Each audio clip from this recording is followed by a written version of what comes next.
Bismillahirrahmanirrahim. Assalamualaikum warahmatullahi wabarakatuh. Alhamdulillah rabbil alamin. Kita masih diberi kesempatan, kekuatan, dan kesehatan yang insya Allah pada hari ini kita akan melaksanakan pembelajaran mengenai mata pelajaran akidah akhlak. Materi kali ini adalah mengenai tentang Rasul Ulul Azmi. Ya, jadi silakan diperhatikan, silakan didengarkan dengan seksama.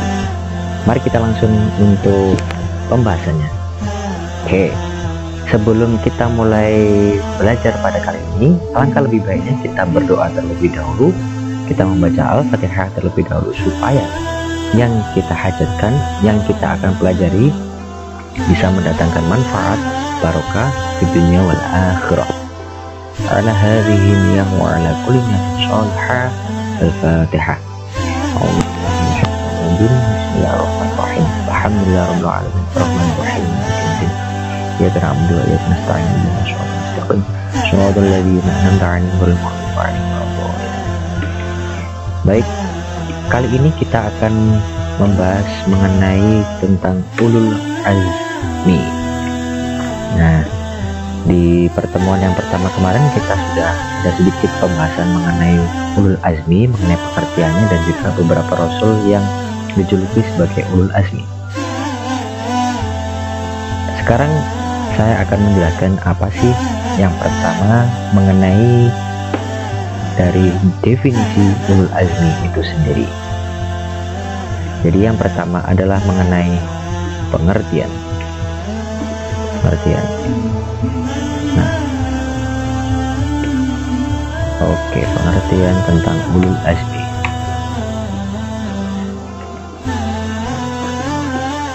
Untuk pengertian dari Ulul Azmi ini adalah merupakan serapan dari bahasa Arab, yakni ulul, yang artinya orang yang memiliki. Ulul ini adalah berasal dari serapan bahasa Arab yang berarti orang yang memiliki.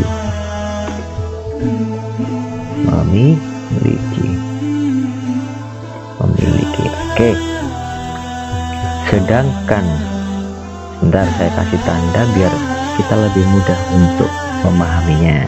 Nah, selanjutnya adalah yang azmi. Ini sama juga berasal dari bahasa Arab yang artinya cita-cita yang mulia. Nah, dari dua kata ini adalah arti dari Ulul Azmi, yang mana berarti orang yang memiliki cita-cita yang mulia. Sedangkan untuk secara penjelasan istilahnya kita kutip tuh dalam ensiklopedia Islam. Ulul Azmi adalah orang-orang yang mempunyai kemauan kuat dan teguh. Nah, kita kutip secara langsung dari dua kata Ulul Azmi berdasarkan ensiklopedia Islam.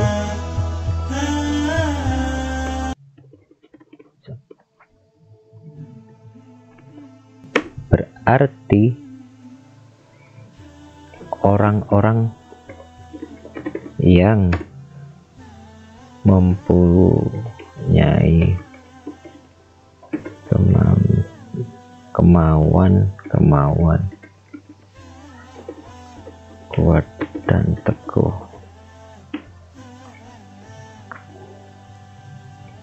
Nah, ini adalah Ulul Azmi secara istilah menurut ensiklopedia Islam. Kira-kira kalau kemudian kita korelasikan atau kita hubungkan dengan Rasul Ulul Azmi, itu seperti apa sih? Ada yang tahu dan ada yang bisa menjelaskan?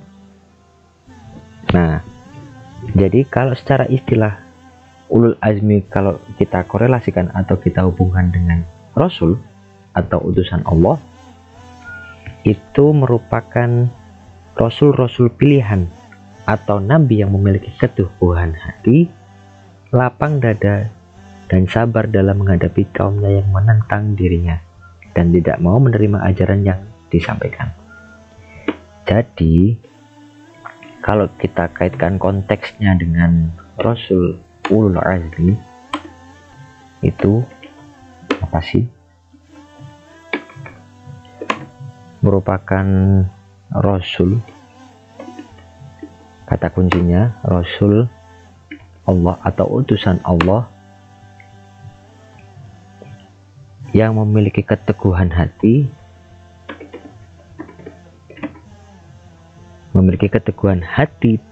lapang dada,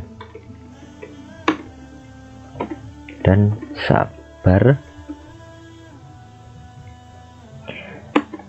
dalam menghadapi kaumnya yang menentang.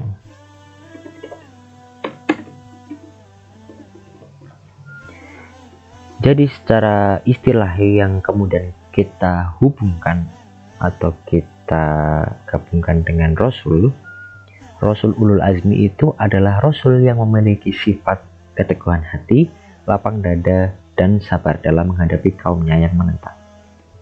Dari sini paham, Ulul Azmi itu secara bahasa kalau kita artikan memiliki arti ulul, orang yang memiliki. Azmi adalah cita-cita yang mulia. Sedangkan menurut ensiklopedia Islam yang kemudian juga kita akan gabung dari kata ulul azmi, itu adalah orang-orang yang mempunyai kemauan yang kuat dan teguh. Nah, itu dari segi kebahasaannya, arti secara bahasanya langsung. Kemudian kita hubungkan dengan Rasul Ulul Azmi, maka berarti atau memiliki penjelasan Rasul yang memiliki keteguhan hati, lapang dada, dan sabar. Nah, kuncinya ini Rasul, keteguhan hati, dan sabar. Kita kasih tanda biar bisa untuk mudah dalam memahami dan menghafalkan.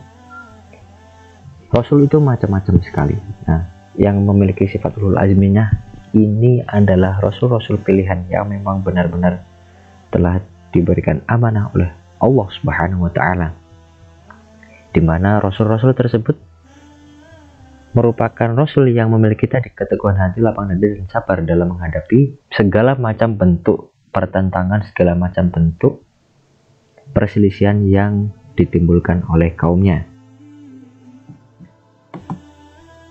Oke, adapun rasul-rasul yang termasuk dalam ulul azmi, di antaranya ulul azmi, di antaranya kita kasih tanda biar terlihat.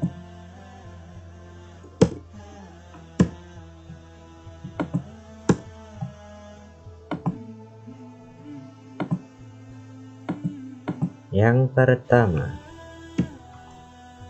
adalah Nabi Nuh alaihi salam. Yang kedua, ada yang tahu? Nabi Ibrahim alaihi salam. Yang ketiga adalah Nabi Musa alaihi salam. Yang keempat adalah Nabi Isa alaihi salam.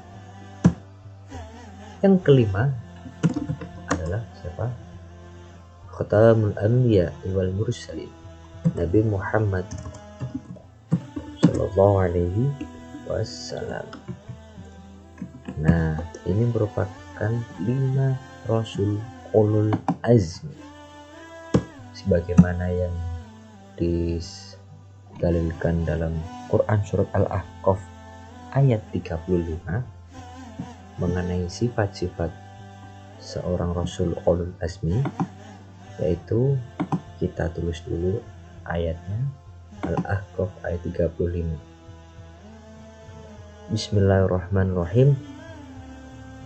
Fasbir kama sabara ulul azmi minar rasuli wa la tasta'jil lahum ka'annahum yawma yarawna ma yu'aduna lam yalbasu illa sa'atan min nahar.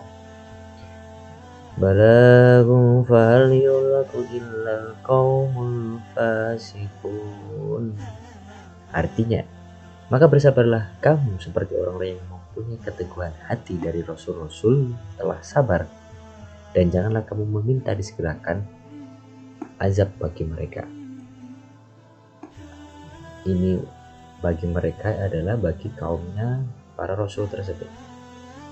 Pada hari mereka melihat azab yang diancamkan kepada mereka, maka merasa seolah-olah tidak tinggal di dunia, melainkan sesat pada siang hari. Inilah suatu pelajaran yang cukup, maka tidak dibinasakan melainkan kaum fasik. Oke, dari ayat tersebut kita bisa menangkap sedikit mengenai sifat seorang Rasul ulul azmi, di mana dalam perjuangannya berdakwah itu adalah sangat berat, karena banyak sekali cobaan, banyak sekali godaannya. Seperti halnya beberapa Rasul yang telah termasuk dari Rasul ulul azmi tadi, seperti Nabi Nuh, Nabi Ibrahim, Nabi Musa, Nabi Isa, dan Nabi Muhammad. Salah satunya yang pertama adalah Nabi Nuh. Nabi Nuh sendiri berdakwah selama kurang lebih 950 tahun, tetapi yang beriman hanya 80 orang, yang tentu tidak seimbang dengan lamanya berdakwah. Nabi-nabi pada zaman dahulu sebelum Nabi Muhammad SAW memiliki umur yang memang panjang, memang sampai beratus-ratus tahun, sehingga Nabi Nuh pun juga melakukan dakwah selama seumur hidupnya, yakni kurang lebih 950 tahun. Namun dari lamanya masa tersebut, lamanya waktu berdakwah tersebut, hanya 80 orang yang beriman, dan beliau Nabi Nuh alaihissalam tetap bersabar dan tentunya tabah terhadap apa yang telah diucapkan kepada dirinya. Kemudian contoh yang kedua adalah Nabi Ibrahim alaihissalam. Semenjak kecil Nabi Ibrahim alaihissalam senang berdebat tentang ketuhanan, baik kepada orang tuanya maupun kaumnya. Kemudian setelah remaja, dengan keberaniannya Nabi Ibrahim mengajukan berhala-berhala, patung-patung sesembahan kaumnya, hingga beliau dibakar dalam api yang sangat besar oleh Raja Namrud yang berkuasa pada saat itu. Dan perintah selanjutnya kepada Nabi Ibrahim alaihissalam adalah membawa Siti Hajar dengan anaknya Nabi Ismail yang masih bayi ke tempat yang tidak ada pepohonan, tidak ada air, tanahnya sangat tandus dan gersang, yang mana pada saat itu Nabi Ibrahim alaihissalam diperintahkan oleh Allah Subhanahu wa ta'ala untuk tinggal di tempat tersebut. Dengan ketaatan, dengan kesabaran dan ketabahan beliau, Nabi Ibrahim menjalankan segala perintahnya walaupun dengan kondisi seperti itu. Yang selanjutnya adalah diperintahkanlah Nabi Ibrahim untuk menyembelih Nabi Ismail, putranya sendiri, yang pada saat itu dengan ketaatan dan kepatuhan Nabi Ibrahim, beliau langsung melaksanakannya.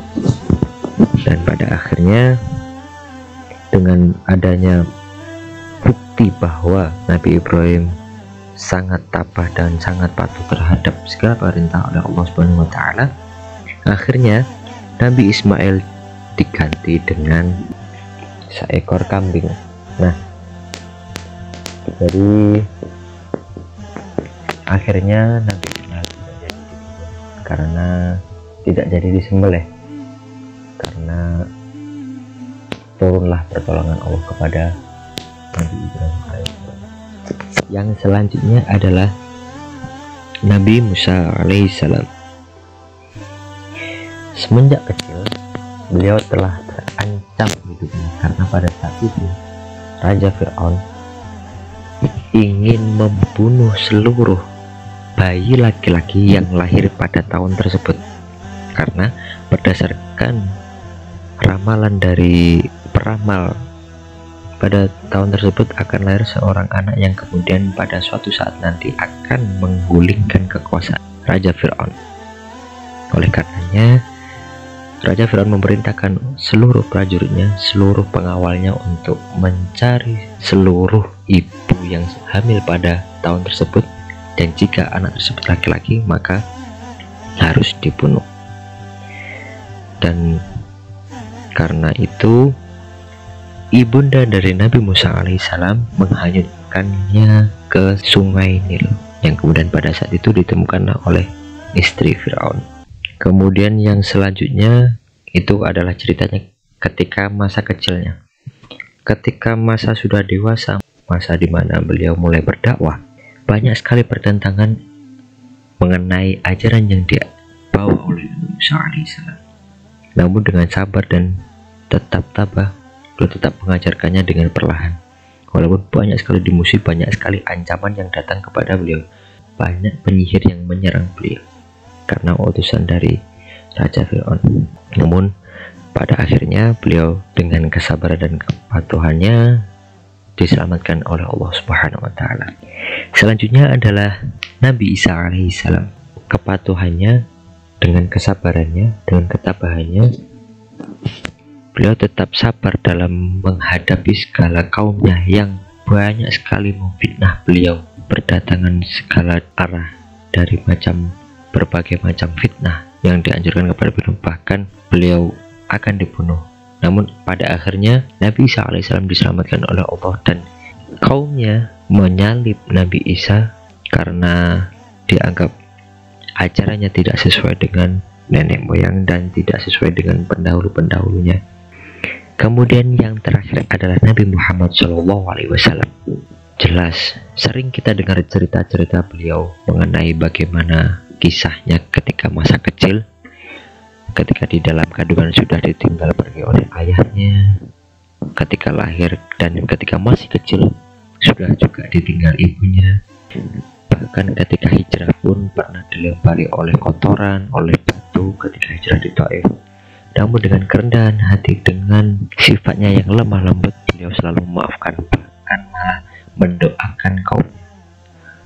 Allahumma hdi qaumi, berikanlah petunjuk kepada kaumku. Begitulah sosok seorang para rasul ulul azmi yang dengan ketabahan dan kesabarannya tetap selalu menjalankan perintah Allah Subhanahu wa taala. Nah, dari situ kita banyak sekali mengambil hikmah keteladanan dari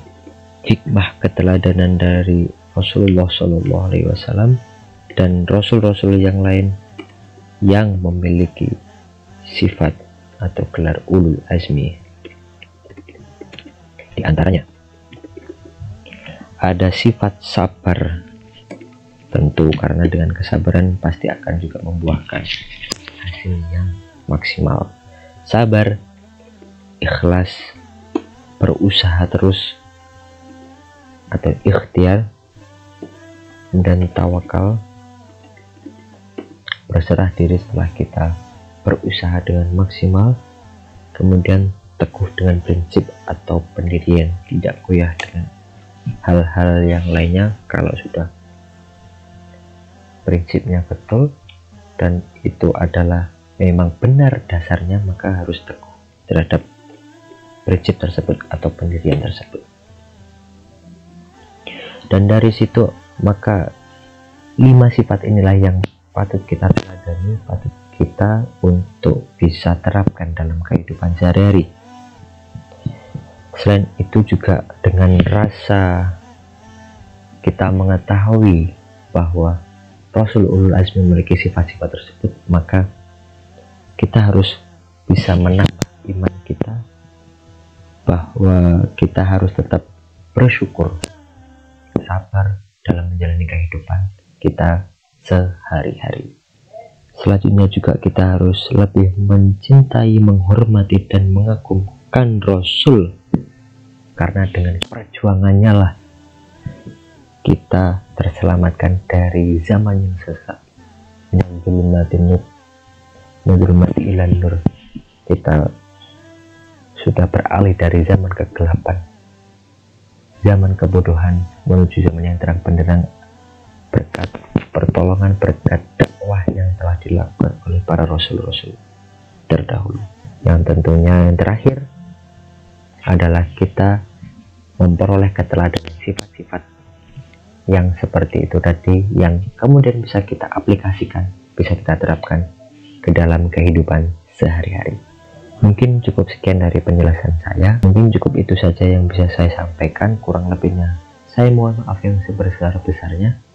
Ihdinas shiratal mustaqim, wabillahi taufiq wal hidayah, waridul inayah. Akhir qauli, wassalamualaikum warahmatullahi wabarakatuh.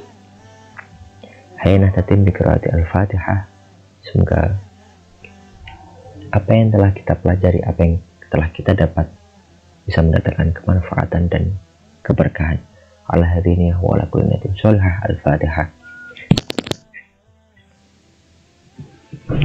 Iyyaka na'budu wa iyyaka nasta'in. Ihdinas siratal ladzina an'amta 'alaihim ghairil maghdubi 'alaihim waladdallin. Amin amin ya rabbal alamin.